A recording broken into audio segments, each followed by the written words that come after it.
नमस्कार साथियों, आज की वीडियो बहुत ही इंटरेस्टेड होने वाली है। आज मैं आपको बताना चाहता हूं कि मैन टू मैन मार्किंग के द्वारा किस प्रकार आप ग्राम प्रधान का इलेक्शन जीत सकते हैं।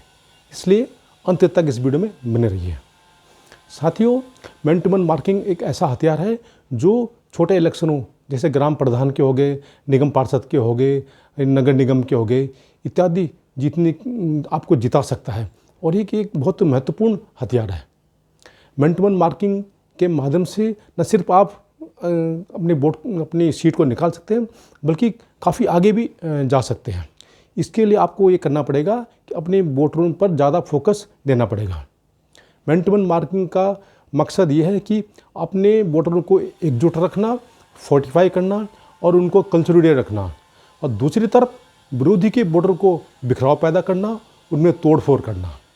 तो इसके लिए आपको ये करना पड़ेगा कि सबसे पहले जिन पे आपको विश्वास है, जो आप जिन बारे में आप जानते हैं कि ये किसी और को वोट नहीं देंगे, आपको वोट देंगे, उन पर पूरी तरह से कंट्रोल करना, उनको अपने साथ बनाए रखना, उनको किसी तरह से भी बिखरने नहीं देना।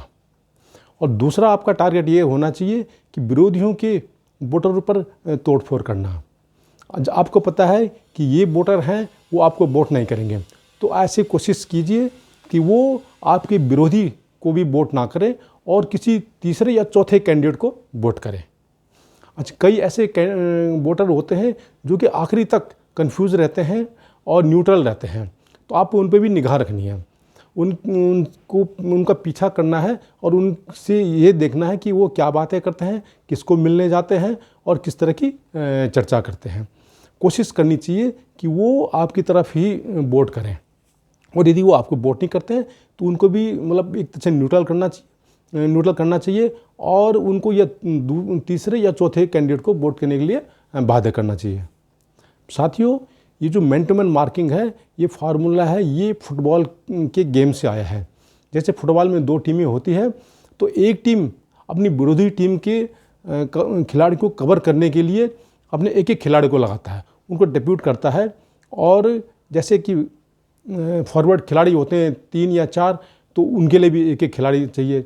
बैक में जो करते हैं उनके लिए भी एक खिलाड़ी चाहिए। गोलची को भी एक खिलाड़ी चाहिए।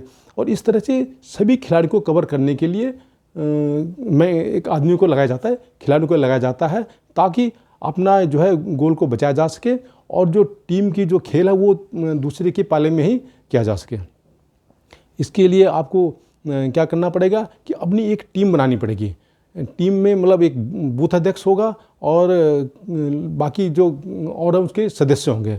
टीम में कम से कम आपको 10 सदस्य होने चाहिए। बूथ अध्यक्ष के अलावा 9 और भी सदस्य होंगे। इनमें महिलाओं की अलग टीम बनेगी, पुरुषों की अलग टीम बनेगी और युवकों की अलग टीम बनेगी। महिलाओं को महिला ही कन्विंस करेंगी और इसी प्रकार युवकों को युवक ही कन्विंस कर सकता है, बुज़ुर्गों को बुज़ुर्ग ही कन्विंस कर सकता है। आपका फोकस ज़्यादा महिलाओं पर होना चाहिए। कारण ये है कि जो पुरुष जो होते हैं वो दारू में या मीट में या किसी तरह से ये मुर्गा उर्गा में लालच में आ जाते हैं, इन्फ्लुएंस हो जाते हैं। परंतु महिलाओं में ऐसी बात नहीं है। वे एक ऐसी चीज़ों में इन्फ्लुएंस नहीं होती है और वे महिलाओं को अच्छी तरह से कन्विंस भी कर सकती हैं।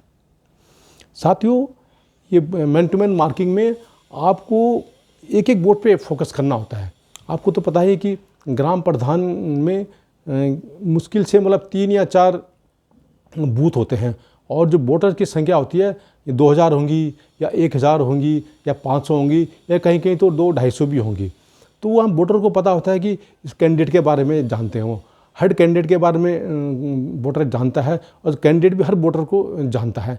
तो वहाँ पे कोई और हथियार काम नहीं करेगा, छुपा प्रचार या भय और तरह के प्रचार काम नहीं करेंगे। मैन टू मैन मार्किंग यहाँ पर इफ़ेक्टिव काम करेगा।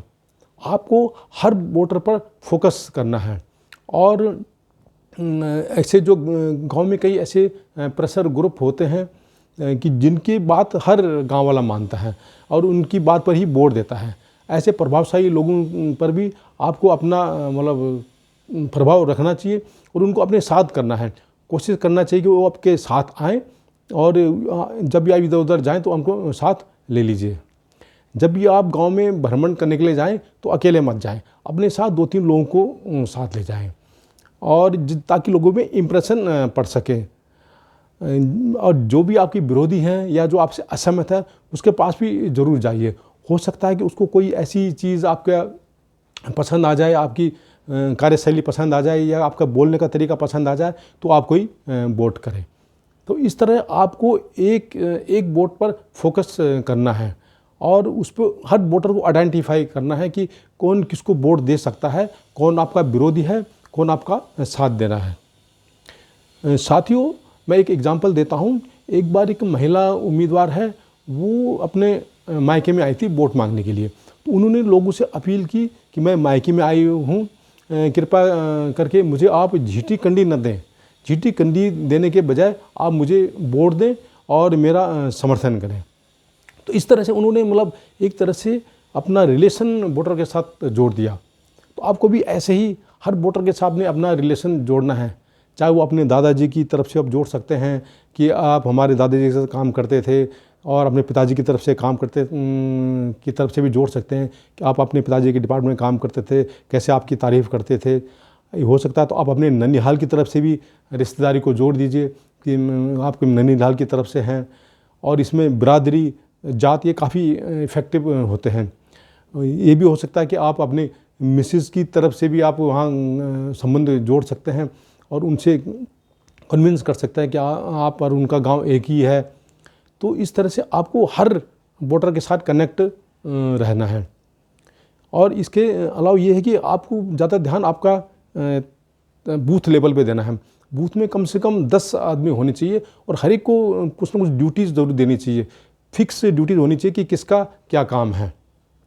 साथियों, मैन टू मैन मार्किंग एक बहुत इफ़ेक्टिव औजार है और आपने इसका ढंग से अगर उपयोग कर दिया तो ये आपको मतलब अच्छी तरह से आपको एक सीट निकलवा सकता है, आपको ग्राम प्रधान का चुनाव जिता सकता है।